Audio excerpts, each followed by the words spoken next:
So, I was never really interested in doing the whole draw my life thing that's been going around YouTube. Mainly because, well, for one thing, I don't like to draw. But the other thing is, my life story isn't really much of a story. Um, there were no significant or interesting events that led me to where I am now. Um, my life is just basically, I was born there, I moved there, went here and there, did this and that, it's basically a series of events that are mostly unrelated. So, but then I realized, the most appropriate way to illustrate my life story would just be to show you on the map where I've lived and where I've been. So that's what this is going to be. So instead of draw my life or picture my life, this is going to be map my life. Okay, here we go now. I was born and raised in a city called Torrance, California, which is located in the greater Los Angeles area. So it was about 30 miles south of LA, so right about there. I lived in Torrance all the way through high school, and in fact I lived in Southern California for pretty much the first 30 years of my life, so pretty much all within this area. I was an only child. I lived with both parents, and we didn't really travel a whole lot. And in fact, the most common trips we ever took were to visit my dad's relatives in Central California. They lived in the small farming communities called Parlier and Reedley, which were located about halfway between Visalia and Fresno. So probably somewhere in that area right there. It was about a 4-hour drive from Torrance. We would take I-5 all the way to where it splits. We take Highway 99 through Bakersfield and up the rest of the way there. My dad pretty much grew up in that area. His entire family, his siblings and his parents lived there. And so a lot of those relatives were still there. So that's where we spent a lot of our Thanksgiving and Christmas family gatherings. And I gotta say, it was a really boring drive. 4 hours doesn't seem like that long to me now, but as a kid, it's like a whole day. And my mom would give me little toys and games to play with in the car on the way to keep me from getting bored. And so basically, I didn't grow up with a very good first impression of road trips. Now, other trips that we took, they were few and far between, but I know one such trip was to Lake Tahoe, which is right there, and that's probably about a 7 or 8 hour drive from LA.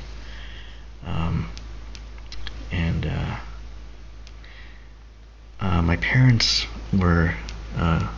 they used to ski, and there's like a ski resort in Lake Tahoe. And for some reason, I never got interested in learning how to ski. I think my parents tried. I know there are pictures of me on skis when I was a kid, but I guess they tried to see if I would take to it, and I never did. I don't know. I don't really remember that.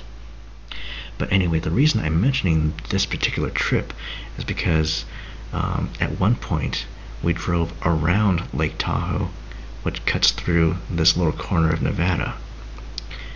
And so that was officially my first time outside of California.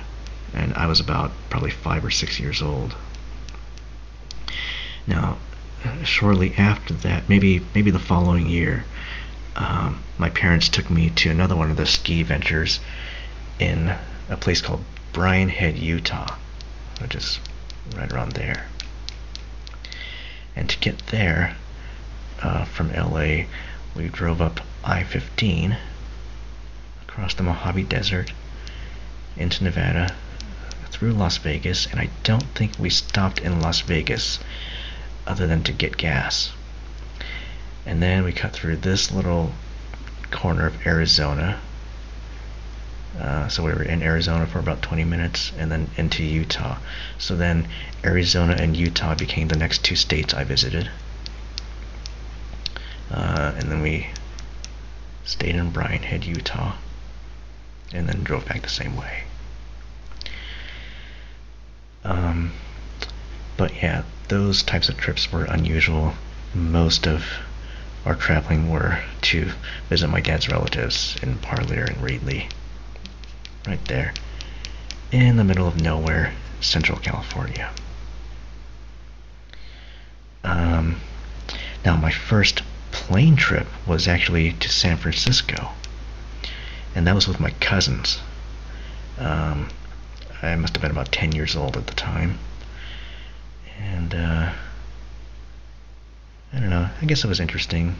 Got to see the Golden Gate Bridge and the crookedest street in the world, and I don't remember much else.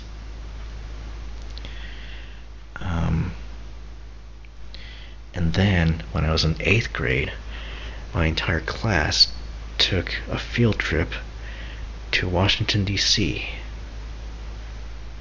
So we flew there, and I know we were in parts of Virginia for that trip. So at that point, Virginia became the next state that I visited. And then after that, I didn't do a whole lot of traveling because I guess I was in high school. I focused on my schoolwork, just trying to get through school and keeping my grades up.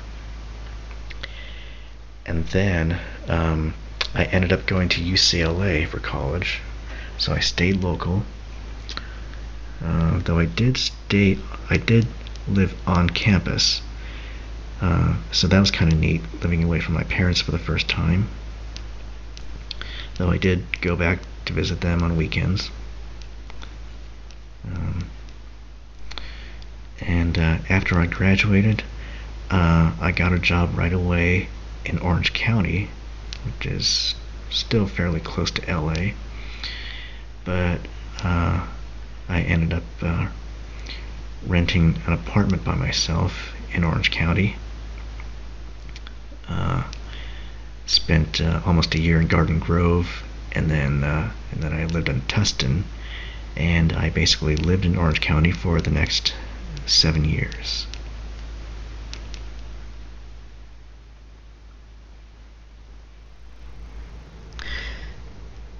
Now, once I started living on my own, I wasn't all that interested in traveling at first. Because of my childhood experiences, I didn't get the impression of traveling as being a fun thing to do. Because I was basically just kind of dragged around to those various places against my will. And there was really nothing fun out of those experiences.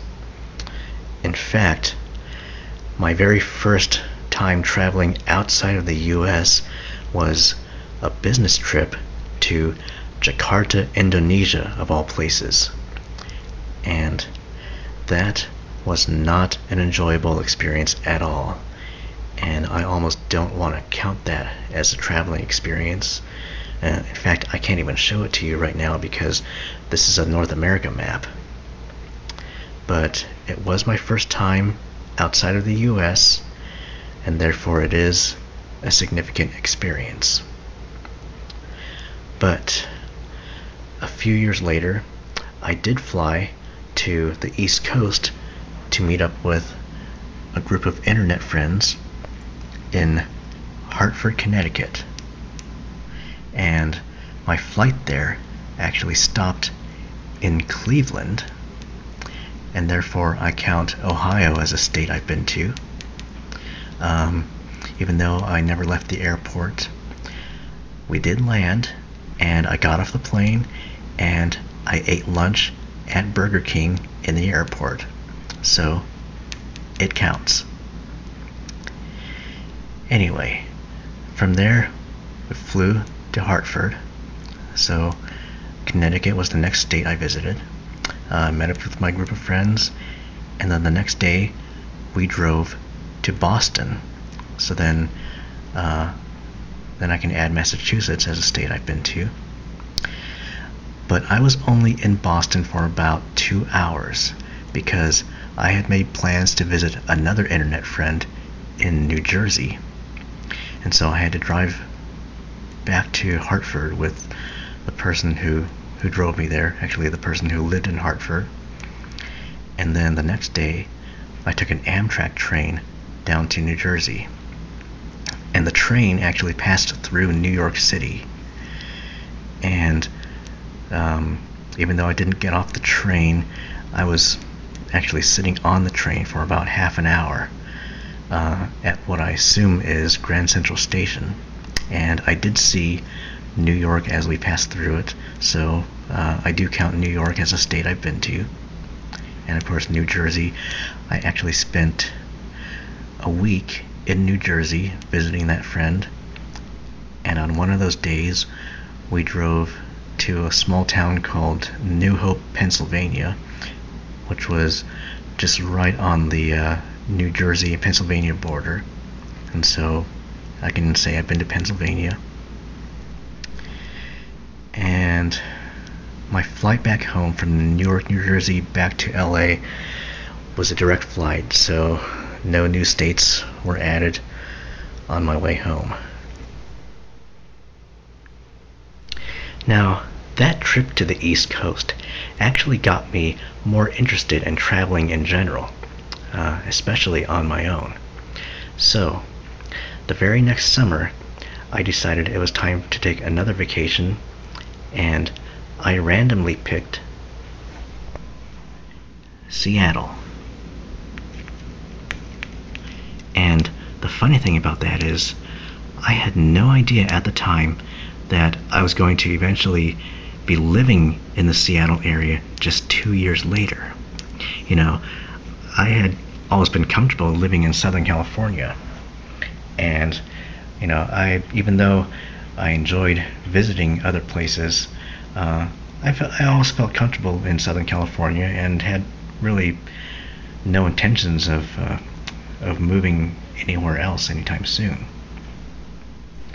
But anyway, so decided to just visit Seattle and did the typical tourist things, and actually on one of those days I rented a car and I drove up I-5, crossed the border into Canada, and visited Vancouver. And so that was my first time in Canada, and it was my first time driving across a U.S. border. And so that was actually a lot of fun, and the whole drive was scenic. Well, actually, pretty much any drive in Western Washington is scenic, as I've more recently discovered. But anyway, so I was there just for about half a week, and then I flew back.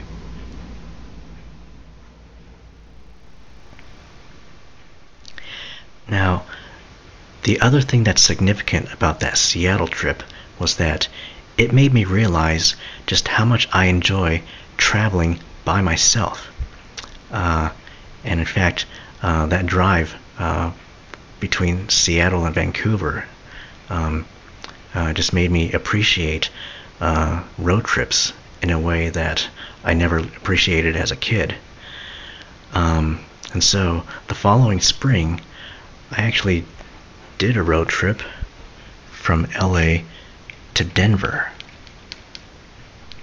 And I mapped out the route. I think I was using Yahoo Maps at the time, and the estimated driving time was about 16 hours. And so I split it into 2 days, and I found a good halfway point in Richfield, Utah. So I spent the entire first day driving from LA to Richfield. I stopped for lunch in Las Vegas. So I spent a night in Richfield, and then the second day I drove from Richfield to Denver. So that was my first time in Colorado.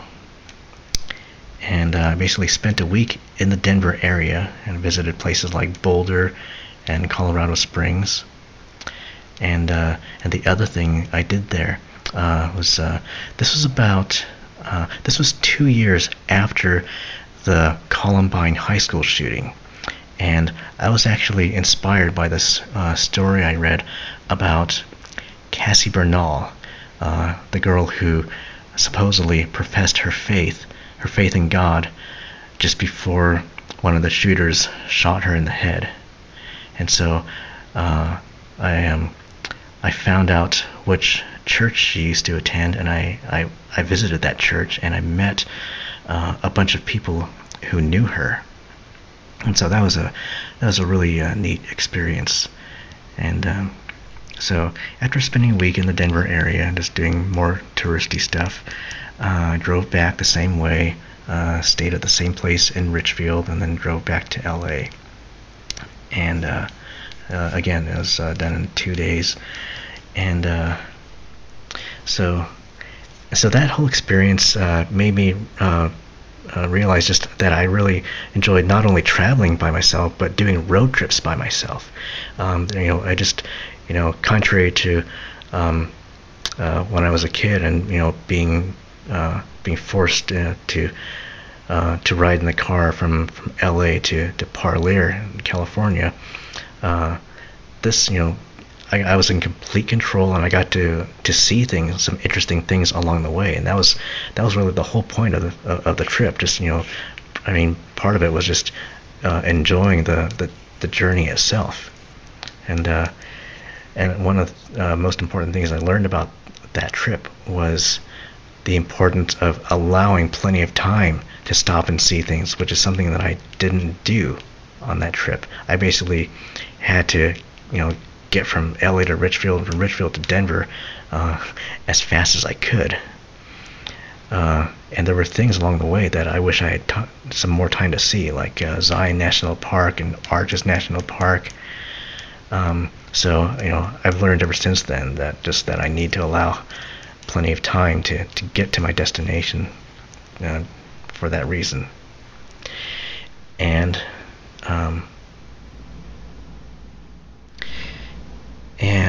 I actually used some of that knowledge later that year in the fall when I did a road trip up the California coast.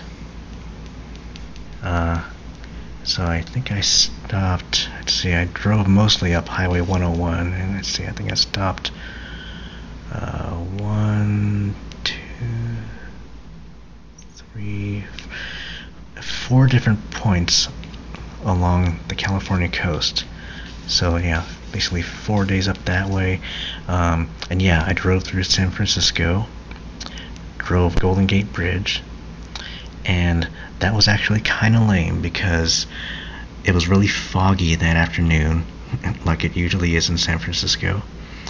And so I basically couldn't even see most of the bridge. So that kind of sucked.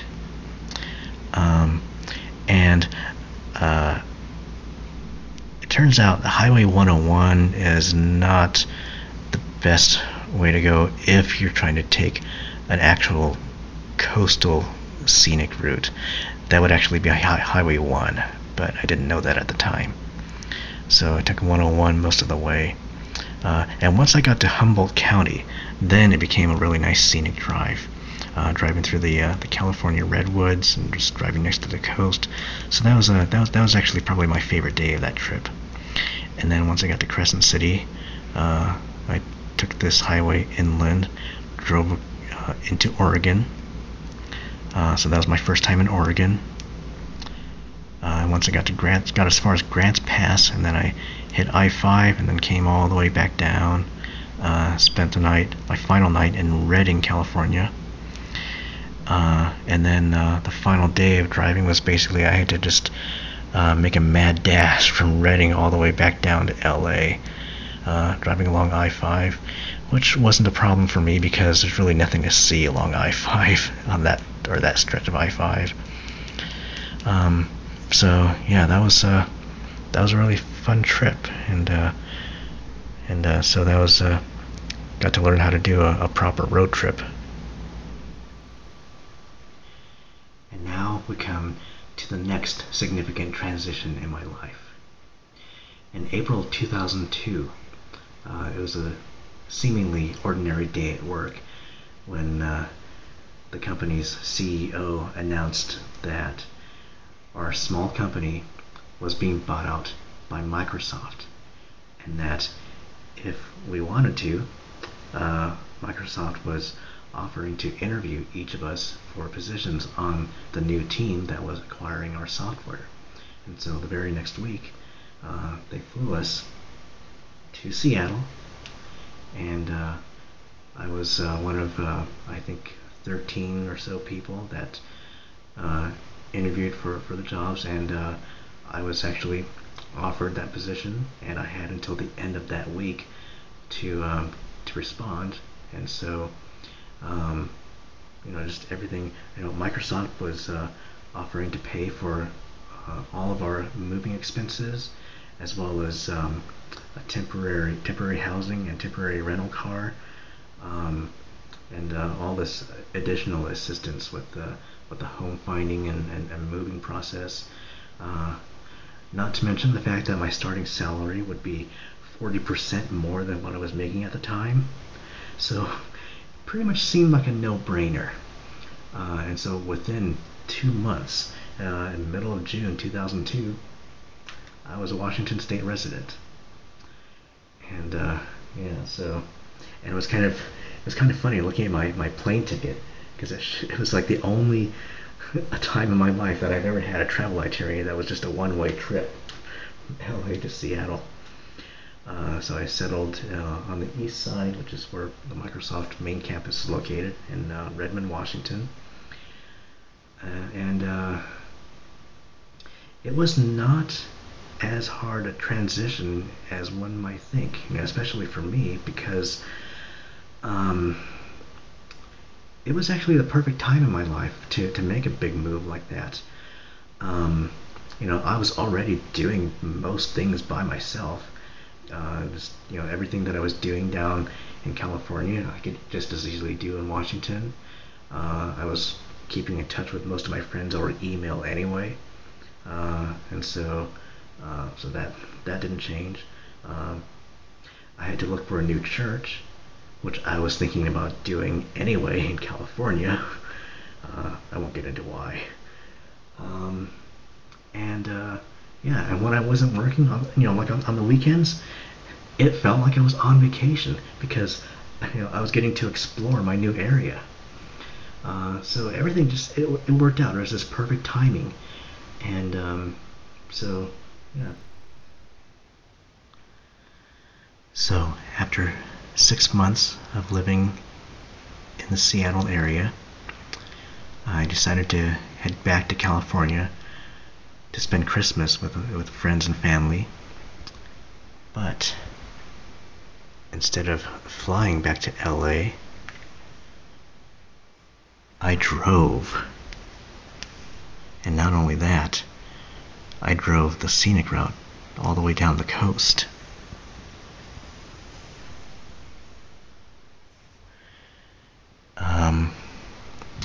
It was something I'd been wanting to do for quite a while, especially the Oregon coast, which I hadn't seen before. And I gotta say that is actually one of my favorite drives that I've ever done. the entire, because Highway 101 just basically lets you see the coast most of the way.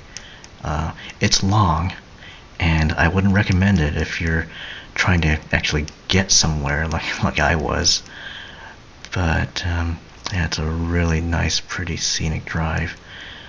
And the other problem with that particular trip was it was in December, and so the days are short. The sun basically sets at like 4:30 in the afternoon. And so I actually ended up driving like the entire southern Oregon coast at night, so that kind of sucked. But yeah, so, and then once I got into California, I actually took Highway 1 along the coast this time. And that was a really interesting drive.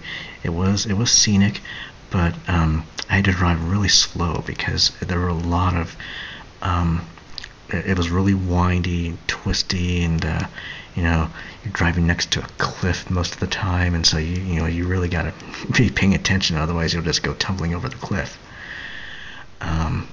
Wouldn't recommend it if you get nervous driving, but for me it was definitely worth it. So I drove down Highway 1. I mean, it was slow that was definitely not going for speed. Decided to bypass San Francisco this time just because I'd already been there once before. I actually got to see the Golden Gate Bridge from a distance, and then went through Monterey, and then went down Highway 101 again, which was pretty much more of the same thing. And by this time, I actually kind of got tired of driving next to the coast. Spent my final night in Santa Barbara, and so I reached LA. Let's see, I forgot to count the days. Let's see, that's 1, 2, 3, 4. So by the morning of the 5th day, I arrived at my parents' house in LA. And so I pretty much spent the next 2 weeks just hanging out with my parents and hanging out with old friends. I was pretty much all over Southern California. I think I went down to San Diego at some point. I was in Riverside at one point. And yeah, I just visited my old church, and pretty much spent a lot of time just answering the same question over and over again: how's life in Seattle? And if you've ever moved away from your hometown and then went back to visit after a long time, you know what that's like. So anyway, I spent Christmas and New Year's down there, and I think it was the day after New Year's that I started driving back up. And this time I didn't waste any time. I just drove all the way up I-5 and did it in 3 days. And so that was basically my first road trip since moving to Seattle. A few months after that, in the spring of 2003, I did another interesting road trip that broke new ground. And what was significant about this was it was the first time that, it was actually the first of many, in which I didn't have a single final destination, but rather the whole trip was one big giant loop that included Idaho, Montana, and a tiny bit of Wyoming, although I didn't know that at the time. So I basically, this was my first time driving east across the state of Washington, first of all. So I got to see Spokane, and then I drove through northern Idaho along I-90 and into Montana. Spent a night in Missoula, spent another night in Bozeman, and then from there drove down, and basically this northwest corner of Wyoming is Yellowstone National Park. Unfortunately, Yellowstone National Park was closed at that time of the year.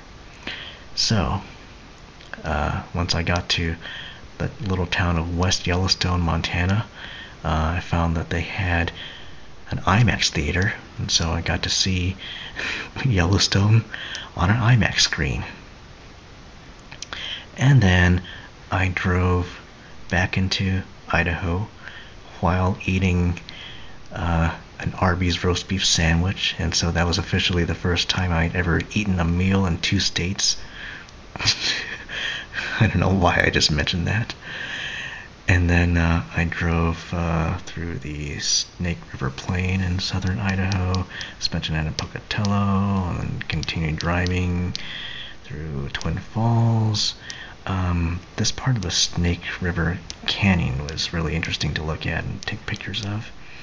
Drove through Boise and then into eastern Oregon, spent another night in Baker City, and then drove along I-84, and then crossed the Columbia River Gorge, back into Washington, past the Tri-Cities, past Yakima, and then back home.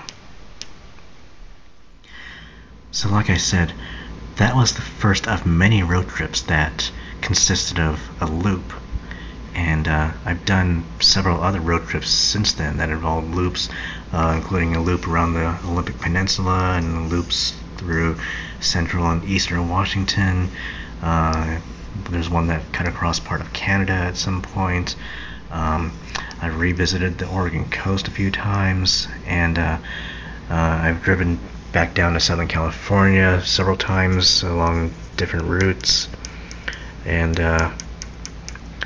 then in 2006, summer of 2006, I drove into Canada again, but this time I just kept on driving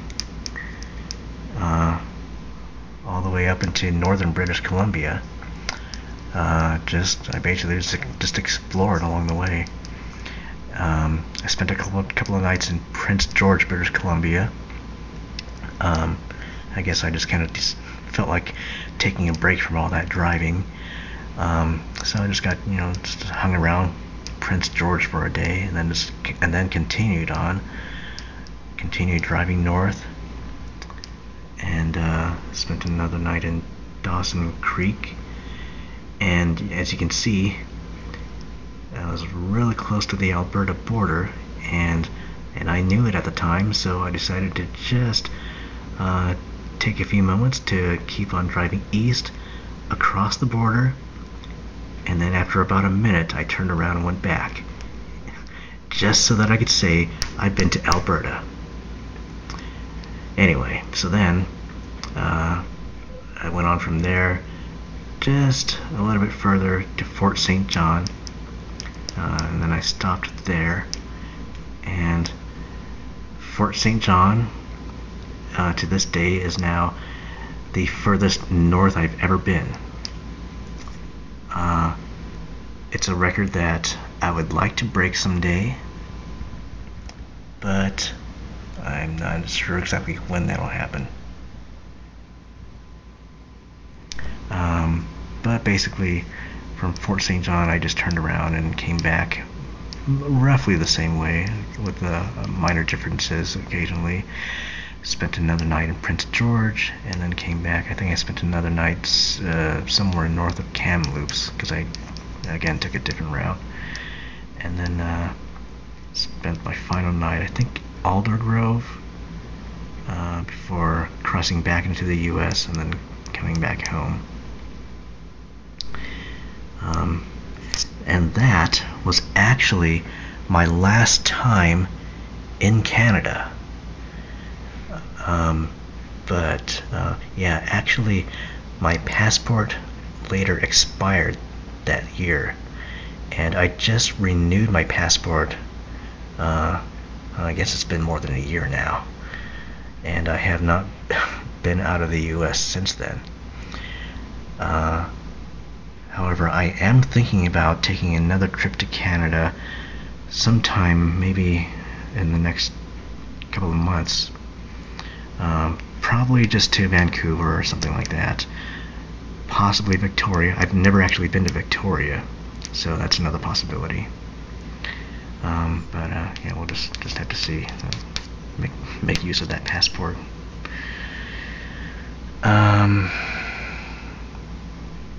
Anyway, now a lot of my road trips are just totally random. Like, I've done trips where I literally had no idea where I was going, and I would just start driving, and every time I come to a different highway, I would just flip a coin to decide which way to go. Or, I would just decide, oh, I feel like going this way, and so I would just go and see wherever it took me. So I've done just kind of random trips around Washington. In 2007, I revisited northern Idaho, but once I got there, I had no idea where I was gonna go from there. I just randomly explored northern Idaho, and that actually ended up being a really nice trip. I took a lot of cool pictures of it on that trip. Just parts of things that I didn't even know existed in the state of Idaho. And since that time, my road trips, or my trips in general, have been a lot less frequent, mainly because of rising gas prices, and then also in the fall of 2008, I actually left my full-time job at Microsoft, and I've been working contract jobs ever since then. They've been actually contract jobs at Microsoft, but I'm just not working as a Microsoft employee, and it's limited term. I actually prefer it this way, just because I don't enjoy being in one place for too long. I end up getting bored, and then my work kind of suffers for it, and other personal reasons. But the disadvantage of that is that I don't have a guaranteed steady income, and once a contract ends, I don't know when the next one's going to be, and I might go months in between job contracts. So it's basically forced me to be a lot more careful about my spending, but when I can, I still like to do simple road trips, at least once a year. Oh, and the other thing is, in 2007, my parents actually moved from LA to the Seattle area, kind of near where I live now. And so that's even less of an incentive for me to take my yearly vacations to California. I still have friends to visit down there, but it's like, well, since my parents are no longer living in LA, I don't have that place where I can crash for free anymore. So, I have gone back a few times, but I don't go down there every year like I used to. The last time I was in California was actually, I flew down to San Diego for my friend's wedding, and the flight on the way back home actually stopped in Salt Lake City, Utah. And so this is 10 and a half years after the last time I was in Utah. I actually had to sit on the tarmac for an hour waiting for them to de-ice the plane. So that was an experience. And then the flight from there back to Seattle was direct. And then last summer, I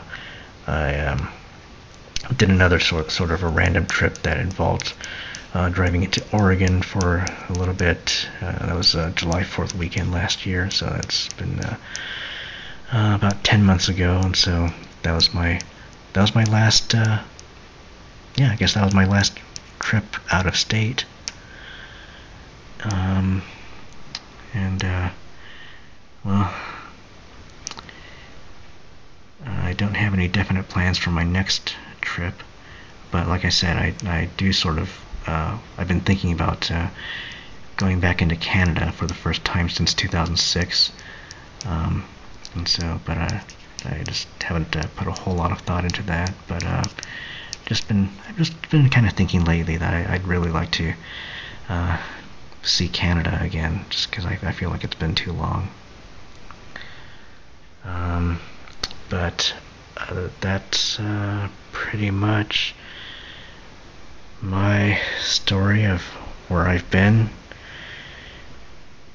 And yeah, so I have actually been to a total of 18 states and 2 Canadian provinces and 2 Australian states that I haven't even mentioned. That would be New South Wales and Queensland.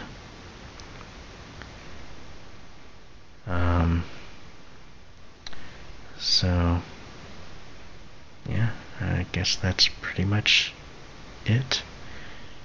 And like I usually say in my videos, I hope either you found this really interesting if you're still listening, or you've fallen asleep either to the sound of my voice or because you found this just incredibly boring.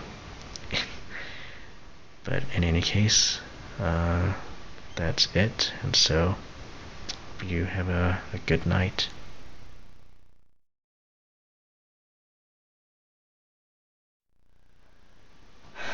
Man, that was long. Guess that's what happens when you try to do this at my age.